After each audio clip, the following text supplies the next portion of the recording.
warm welcome to our session, Master of Acquisition, Advanced Strategies Decoded. It's really fantastic to see so many of you here today, ready to delve into this fascinating topic, at least for us, I guess. Firstly, a big thank you to the organizers for putting together this wonderful conference, and a shout out to John, Gabriel, and Tom on having a great session that just ended. Just as a heads up, if you didn't catch that or any of the sessions, or like you want to check out all of them, make sure to come back in the next couple of weeks. Those recordings will be posted a bit later on the platform as well. Or for the panelists as well, if you want to enjoy hearing your voice and seeing your face a bit more, that's an opportunity, I guess. Maybe one last hygiene thing. Before we get started, I want to encourage you to participate actively. Like, feel free to use chat function to share your thoughts.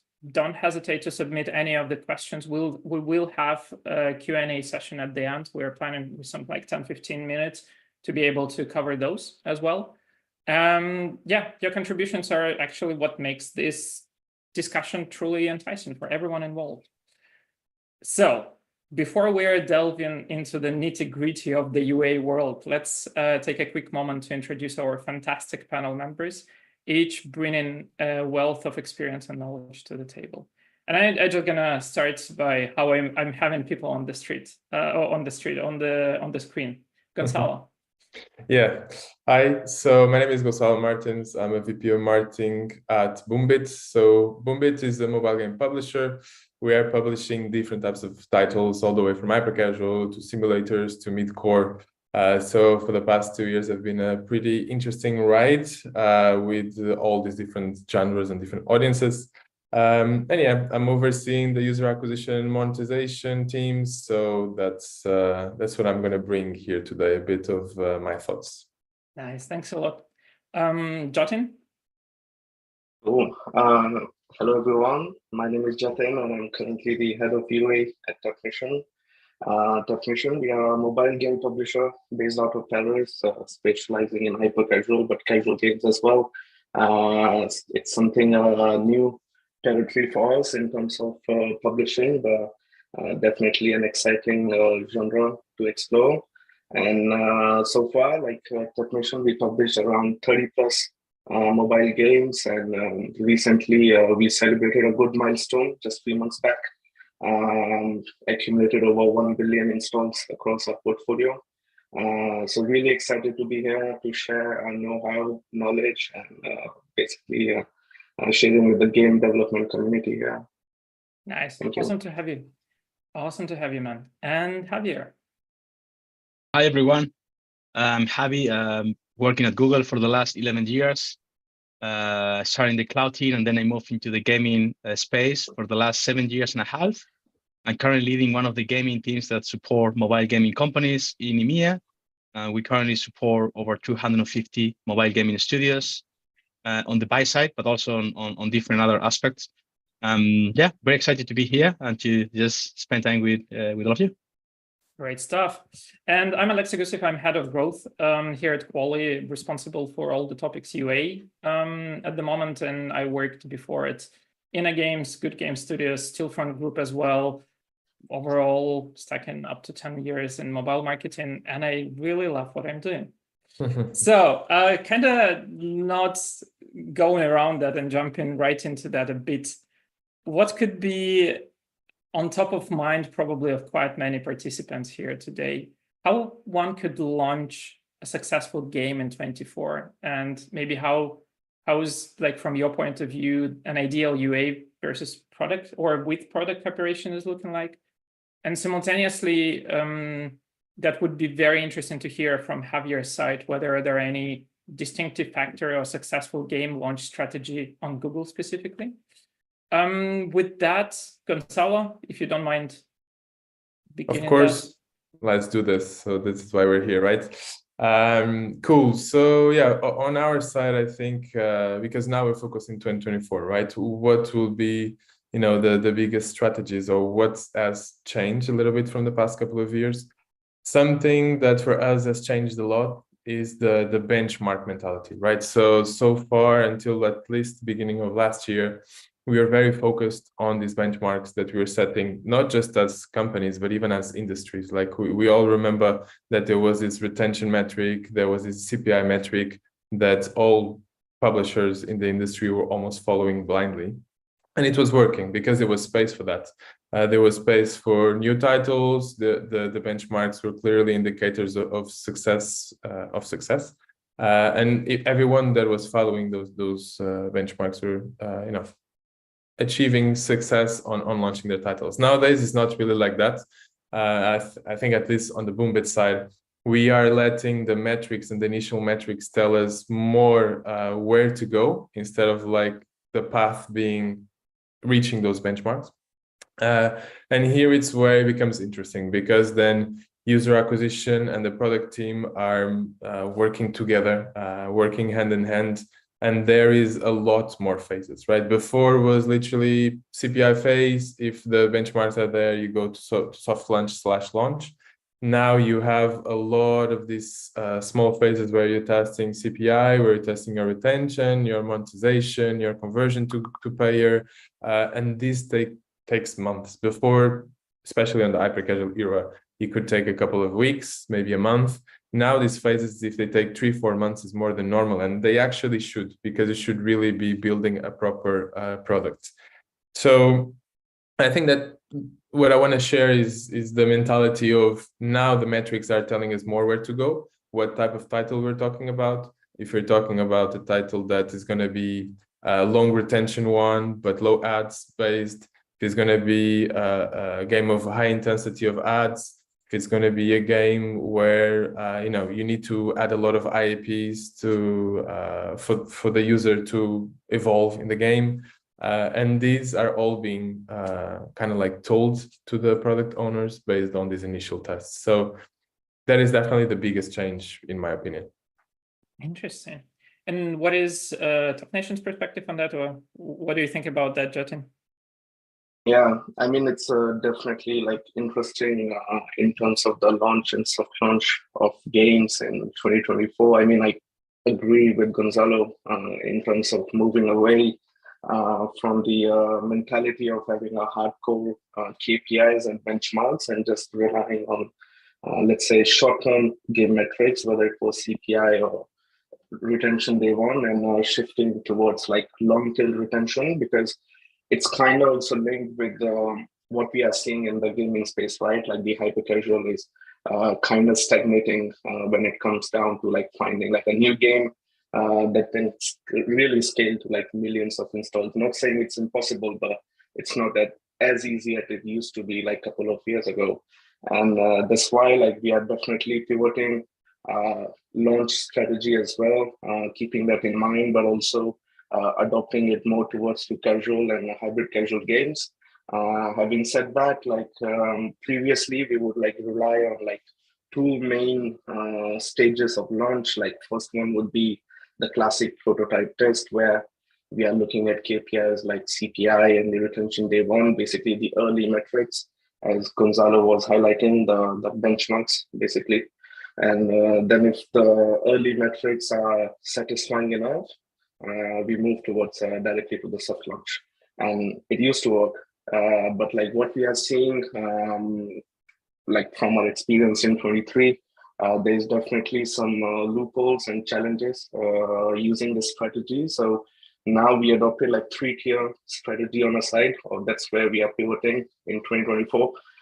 The first one being like the classic pre-launch, pre-soft launch stage, where we do like a testing in the tier 3 country, where like initially, of course, the soft KPIs we are looking is for CPI, retention, D1, etc. But the whole idea for this stage is to make sure the game is bug-free.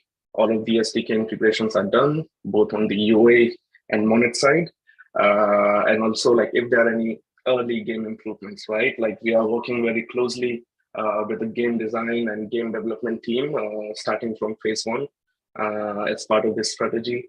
Having said that, like once we see the game is clean, polished, and all the integrations are done well, we move to the stage 2 that we call like soft launch, where like essentially we are testing the game in a tier 1 English-speaking country would be preferred, because that's where I see like a good complementation between the US and like tier 1. Like it could be Canada, it could be UK, depending from game to game.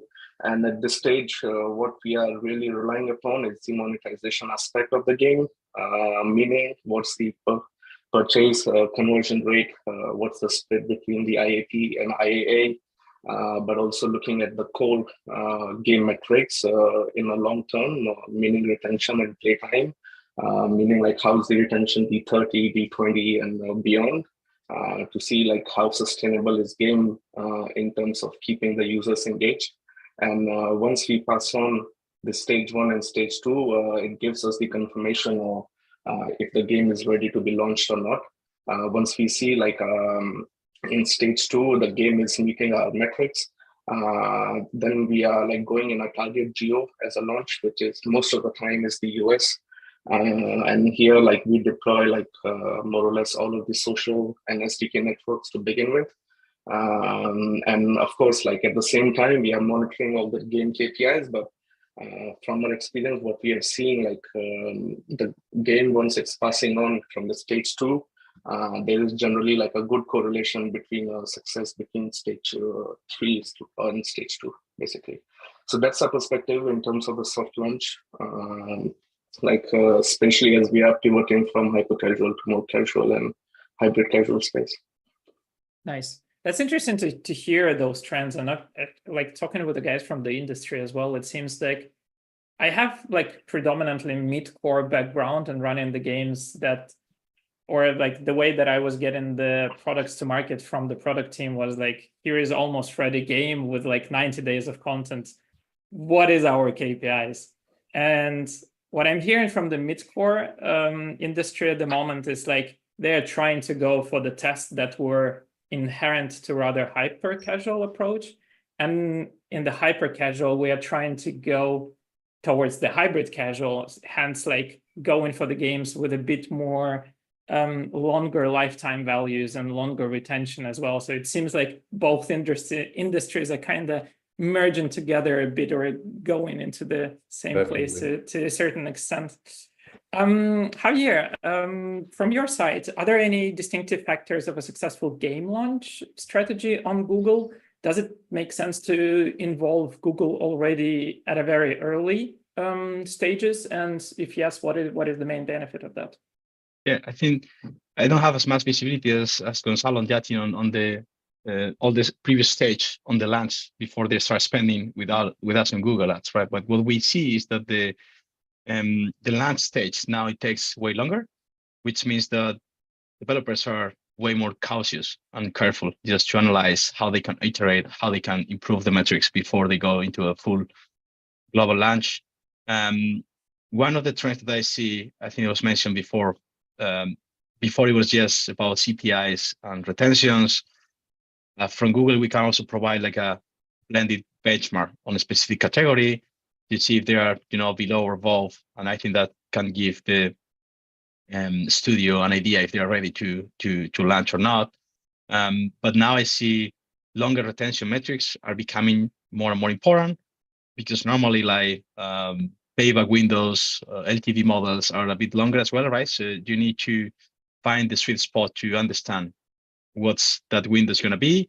And once you have that clear, maybe you can just think about spending higher budgets on UA. So we don't recommend to do it until there is a clear collaboration between the monetization team, the product team, of course, the creative team. Just to add some funny story from one of our customers, they are trying to do some campaigns using, I wouldn't call fake ads, but some creatives that they don't use, they are using for future games that they want to launch, just to see what's the perception from the industry, right? So if they have like higher CTRs, good numbers, they think that could be a good idea.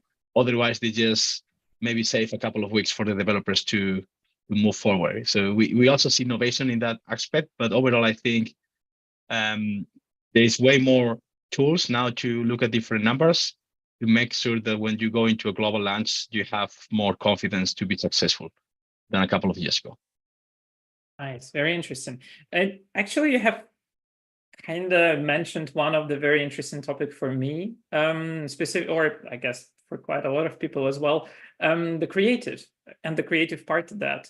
At the moment, like it is pretty well known that a lot of marketing partners for the user acquisition are very algorithmically driven, and we're having to rely, like there are barely any partners that are efficient running on the CPI, so we have to rely on the ROAS optimization for quite, or like deeper down the funnel optimization for quite a lot of events. Simultaneously, we don't have as many levers in terms of targeting as we used to be before. And what I'm hearing more and more is that creatives and creativity is one of the most important levers for the UA.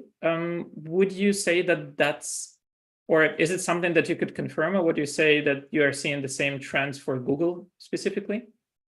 Yeah, I think with automation, we see creatives as one of the few levers where you can influence the performance of the Google ad campaign. So we see a lot of innovation there. I mean, I mentioned fake ads before, but there are different iterations now with Gen AI, and I think it's much easier and cheaper to test different strategies. And I know that nowadays there are many more ad networks to work with, right? So the creative mix doesn't work same for Google than for others, right? So I think that's why it's becoming a little bit more complex. But on the other side, there are more tools to also refresh creatives more often and try different formats.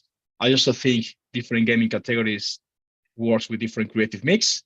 But I think at the same time it's evolving, right? And I would also say that it's not the same running campaigns for Android than for iOS, at least for us, right? Because we have different inventory available, right? So I think the creative mix should be different, and some formats might perform better in one platform than in another. So yeah, I think it's one of the bigger questions that we get from our customers. How can we support them on this? How can we get better UI in terms of providing more insights on the performance and the fitting of each of the creatives? And that's where I think we can also improve this year to provide more information to our clients on that side.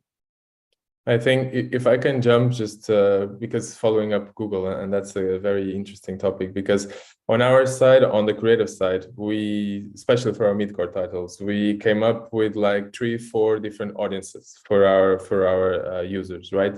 And those audiences then react to different types of creatives. So for example, just to give you straight examples and real examples, for one of our biggest mid-cores, we have four audiences. We have the one that likes progression, so where the creative is like showing progression from, you know, when you don't have a lot of power to when you are like almighty and you can kill everyone.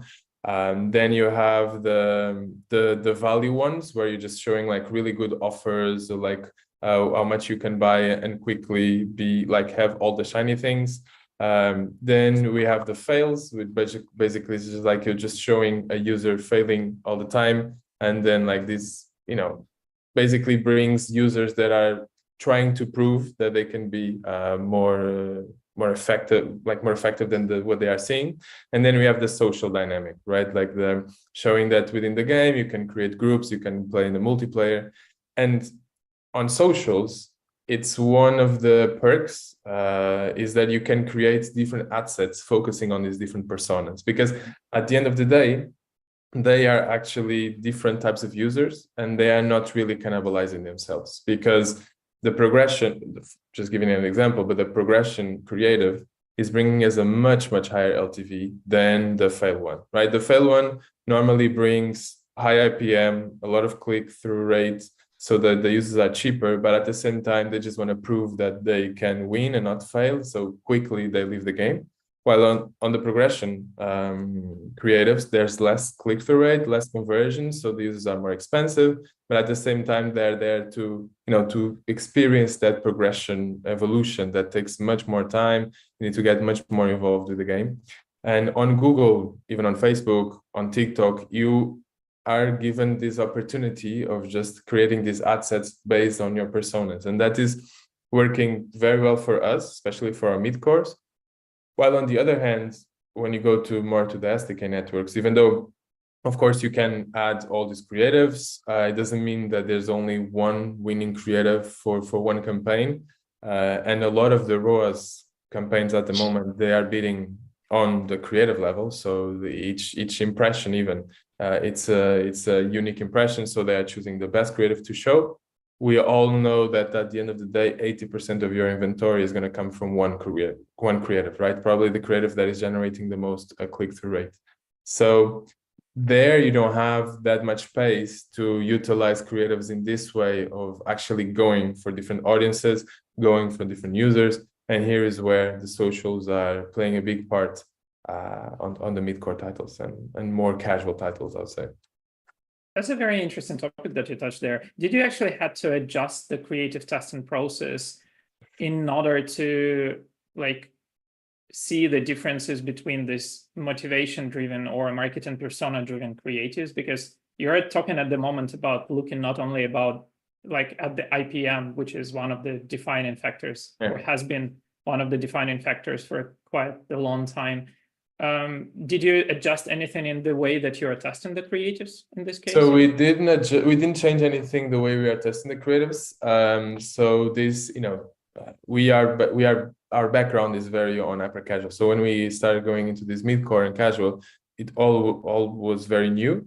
And then we talked to a lot of other publishers and even with the networks like Google, and they suggested us to do this, right? Like to try to understand the user, different audiences, and create different types of creatives. We basically understood the difference in performance by isolate. We didn't test only these 4, right? We test maybe like 8 different audiences. And these 4 are the ones that right now we assume that are the worth spending our time. But the only thing we change, of course, is as soon as we see that for example, the progression ad set is getting super fatigued, it's not performing as it was anymore, then the creative team will definitely be focusing on generating a new creative on progression. So that's the only thing that changed, is that now the creative team is not focusing on just creating new creatives, sorry. They are as well, they need to know for what type of audience they are building a new creative. And that's definitely more challenging and more dynamic, I would say. Makes sense. Jatin, what is your opinion on that? Yeah, I mean, again, like I'm agreeing with what Javi shared. Like we kind of adopt like more or less the similar strategy on our side as well. Like generally we try to adopt a 60-40 concept, meaning like we try to have 60% of our creatives we are testing are the iterations of the already good performing ones or the winners. And only the 40% of the total new creatives we test would be actually the new concept. Basically, the idea here is to not really reinvent the wheel, but try to focus on what's actually working by building the iterations. And we try to segment the output of these creatives into 3 segments. One of them being like classic creatives coming from the creative artist, which is like recording the mechanics of the game and adding some music, the fail theme and the win theme, etc., etc. And the second one, like what's really interesting is kind of linked with what Javi was sharing as well, a funny story of one of their clients. We wouldn't call them a fake creative per se, but what we do is like we have a team that's let's say they can make creatives, but also they have a skill set in Unity. So what they're really doing is keeping the same game mechanics, but tweaking a little bit the, let's say, the game character or the environment a little bit. So it still stays the same game. What's really happening, or what's the rationale behind that is, I mean, after like some point of time, like there's only so much you can do when it comes to like making creatives of hyper casual, right? Like after 6 months, 1 year, like you will run out of inspiration for sure. So that's why to beat the fatigue and to keep the shelf life longer in terms of the CK of the game, we tried testing this strategy that works quite well for us. And the third segment is like pushing towards the playable and interactive end cards. We are very aggressive on that front as well. Playing around with like different click variations like of playables is also something that works for us, meaning Like when the user is redirected after interacting with playable, is it after 1 click, 2 click? Like it depends from game to game. But what I can suggest is like testing it at least. And in terms of testing, like we have 2 layers of testing. One is like after like the output is created from these 3 teams. Generally, we try to test like 20 to 30 creatives per game per week. And first we deploy like them at like tier 3 country, which is more correlated with the US. Depending on game to game, we pick up like which geo might be the good fit there. And here, like we are essentially looking at IPM as a key metric. But we are very much aware, like a game might have good CTR, like something Goncalo shared as well. Like game might have good creative, might have good CTR, IPM, but it might not necessarily become a converting user, right? Like we need to. It's kind of linked with having the persona and segmentation. So, but what we are doing is like filtering out the creatives that have low IPM, and doing a second batch of testing in a tier 1 country, running on a purchase campaigns. Basically here we run for like up to 7 to 8 days. And we are at this stage, we are looking at like the 7 ROAS, including the purchase and the retention and all of those metrics. And then after that, we deploy them across like all of the channels if it's meeting our benchmark. Nice. Interesting. It does sound though like there is no silver bullets to how you actually handle. There are quite a lot of questions that every other company has, and there are quite a lot of solutions on how everyone approaches that, right? So, like from my perspective, what I have seen, there is quite a lot of things could be compensated by an algorithm to a certain extent, like what kind of users, what kind of creators that you're showing, but you could, depending on the algorithm, depending on the partner, depending on what you're optimizing towards to as well, you could go for rather like really gameplay driven creatives, or for the creatives that outline the main motivation of the users that are actually paying in the game versus just the ones that are clicking and installing from a very clicky or fakey ad in this case. And also maybe the last kind of not hack that I wanted to leave here. If you have a game that is running for a bit longer period of time, do revisit all the best performers like once every 6 months or so, because I've seen so many examples of like the same creatives with like light touch-ups becoming the best performers like 1 year after it's their original success. I'm being a bit mindful about the time, but I still definitely want to cover the very last question in this case. And of course, it's going to be aimed at the future. So looking ahead, how do you foresee user acquisition evolving further, especially with the ongoing development of AI? There were quite impressive like AI-driven videos shared the last week, and an increasing also emphasis on privacy, like DMA is going to go live pretty soon. What emerging trends or technologies do you anticipate will be shaping the future of mobile user acquisition, and how specialists could prepare for those changes? Jatin, would really like to hear your opinion on that.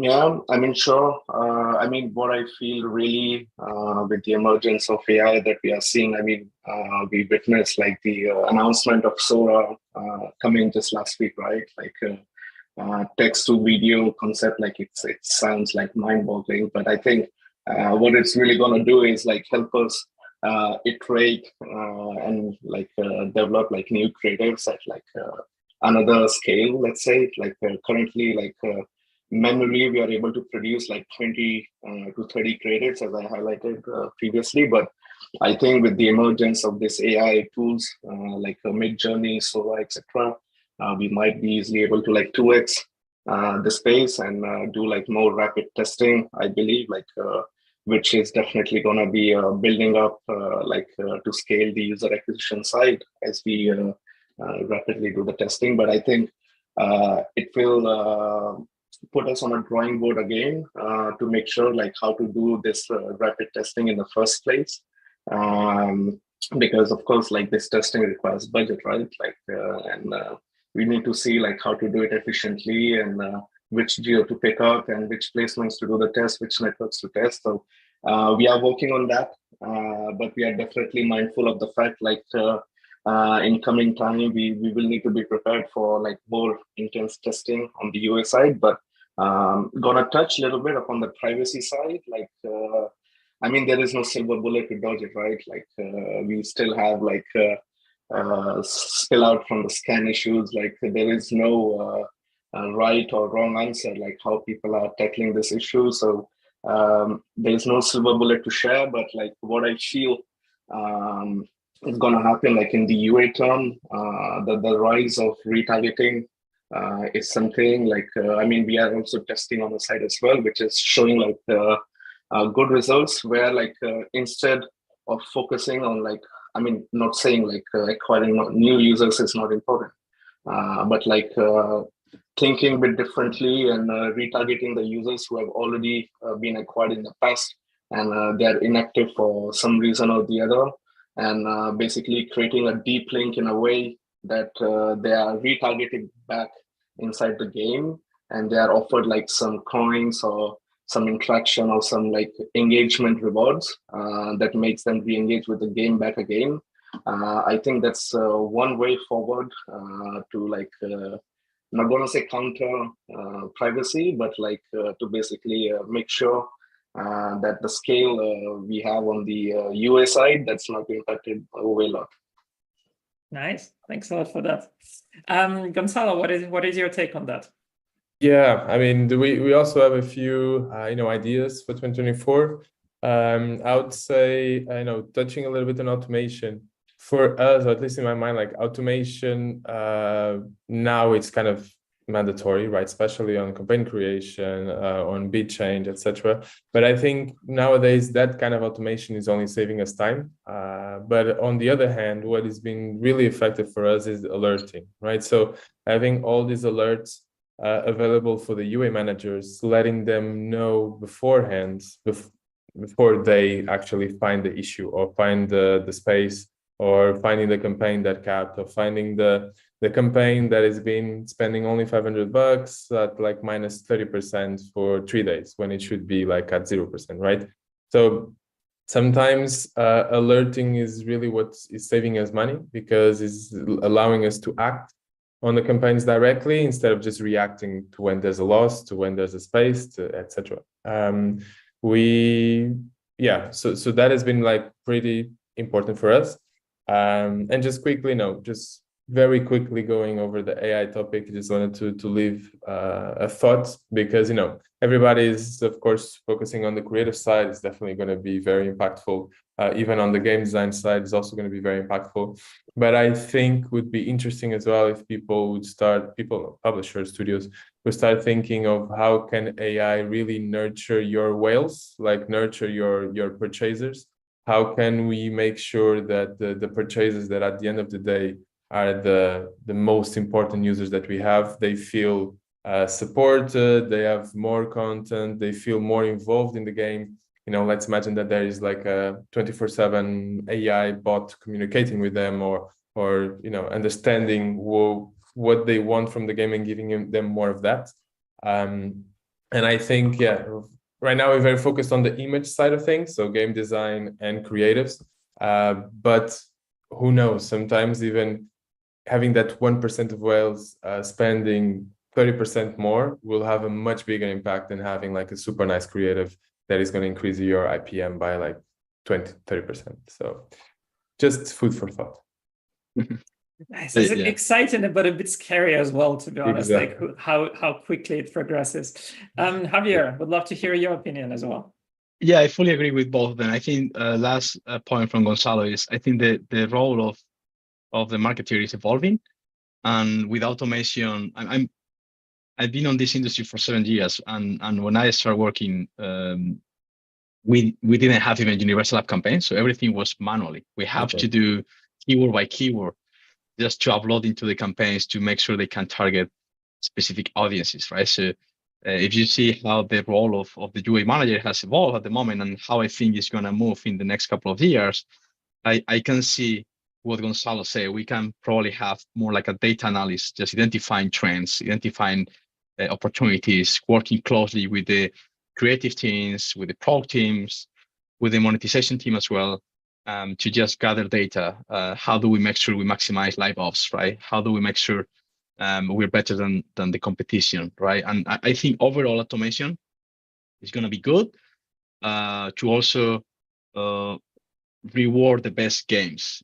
I guess in the past, very strong UA teams were able to really maximize their quality of traffic. I think with automation, unfortunately, that's not going to be as easy as before. Therefore, I think the high quality games will have a better prevalence than others, which I think is good for the users. And I think we're going to be seeing that also on the sales side, right? Now with the real-time video enforcement, I think we're going to be seeing a bit more of automation on both sides, which will change a little bit the priorities and responsibilities for us that are working on the buy side. But I think it's also very exciting because it will allow us to work closely with other cross-functional teams in our companies. Sure, 100%. Nice, exciting stuff. Trying to leave a couple of minutes for the questions as well. Let's go for the very last thing. One key learning, one key sentence that you'd like to share to everyone that is participating in the session at the moment. And let's start with you, Javier. I think it's very excited about the next couple of years that we're gonna see here. I think automation, AI, everyone is talking about that. I think we are in an industry which is innovating more than any other, and I think we're happy to just see how we're gonna be able to maximize all these new access to sources and information. So I think it's just it's more competition, more automation, but also way more opportunities to find opportunities. Nice.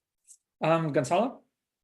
Yeah, just on my side, I think if you want to really be successful nowadays in having a nice game, nice launch, just focus on, of course, producing good quality. Think about the user. I think up to today, we're thinking about the IPMs and CTRs. Nowadays, due to privacy, that is starting to really fade away. So the users will only stay on good quality games, long meta games. So focus more on that than on the market side. And Jatin? Yeah, I mean, I'm assuming like most of our audience here is game developers or like who are like just about to make games. I mean, what I could share, like what we see on our site is a relevant rise of alternative stores for the distribution of their games. Which is kind of like going outside of like kind of a duopoly we have between iOS and Android, and also looking at like stores like Amazon and OEM stores like Huawei, Xiaomi, etc. to distribute their games. I think that's a good opportunity out there, definitely for game developers to look for if they are looking to basically distribute their games to the audience beyond iOS and Android. Exciting. Yeah, 100%. I definitely have seen cases where the very decent chunk of the revenue was coming from the alternative app stores already in the current state that we have it now, albeit it's kind of developing. And I'm talking about like 10 to 20% coming from Amazon, Microsoft App Store, out of all the things, Huawei and so on. And we have 5 minutes for the questions. That's actually, there is one that is near and dear to my heart. I kind of feel a bit of pain behind that. If the game metrics are near the scaling / profitability targets, but are not quite there, how much time do you give for the game to prove the product market fit, or when is a good time to decide to kill the game? I think it shouldn't really be about time. It should be more about like testing all the possibilities. So as we know, like, different networks, they have different types of campaigns. I just think you really need to test all the audiences utilizing all the campaign types. And that's when you should stop. So, you start with CPI, then you can go to purchase on Facebook. You should try AAA, you should try value. You should try then at some point even focus just on the audiences that you are seeing that are clicking more on your ads. So you need to exhaust all of the possibilities, because at least from personal experience, we've seen that the last test was the one that really made the game interesting, and then you start scaling from there. So not really about time, I'd say more about exhausting all the possibilities. Yeah. Nice. Jatin, Javier, do you guys have anything on that? Yeah, I mean, it's interesting. I mean, we are always met with situation like this, right? Between publishing and the UA. Should we publish this game? Should we kill this game? I mean, me, like, I have a very straightforward opinion. Like, of course, we need to look at like what are the metrics that are lacking behind. Is it like just the LTV? I mean, there are different ways around to play with it, right? Like playing with different channels, working on like improving the game economy for more IAPs, etc. But if you look at like the retention, playtime, and all of those core game metrics, those are the ones lacking behind. Like I'm definitely or like occasionally not in favor of going ahead with the game, because what we usually see is like when the game is new and at the launch stage, there's something called like golden cohort, which is like the network is just finding the new user. Like there is like at some point, like it's not like the networks run out of the similar users, but the quality is not the same.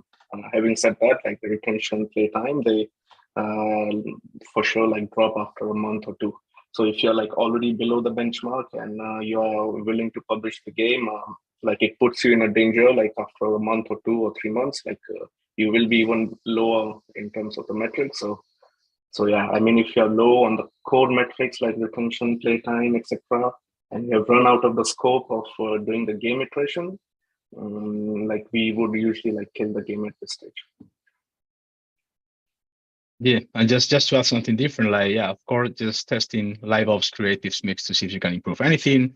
Also, if you can improve like the monetization or try to change some of the small gameplay features, that could be an option.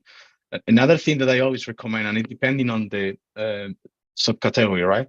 We see some categories where you can scale with kind of a fixed CPI, right? So the CPI doesn't increase much after certain span, but with others, we see that as soon as you start scaling up to, I don't know, 5K or 10K a day, the CPIs go to the roof, right?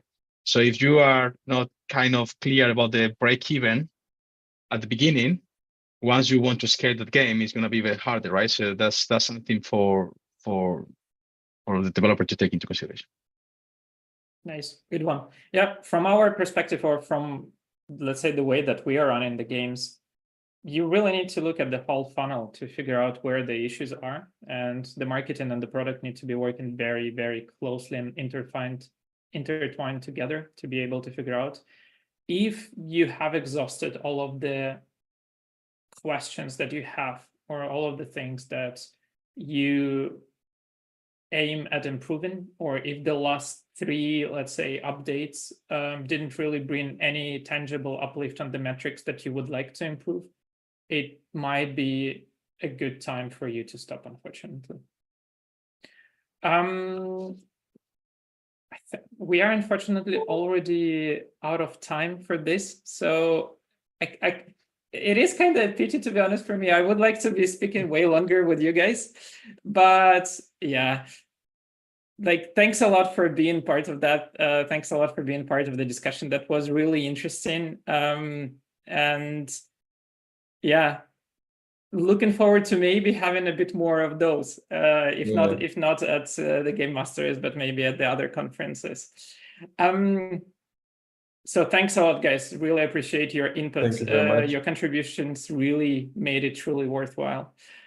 Before we wrap up, I'd like to remind everyone that to keep the conversation going in our discussion groups on the platforms, you can easily access them. And yeah, as we prepare to close, let's take a moment to look ahead. Maybe like we have a short break coming up. You have an opportunity to take a lunch. And there is going to be a follow-up one with an engaging keynote talk. So definitely looking forward to that. So stick around and explore what's in store with our next session. Thanks a lot, guys.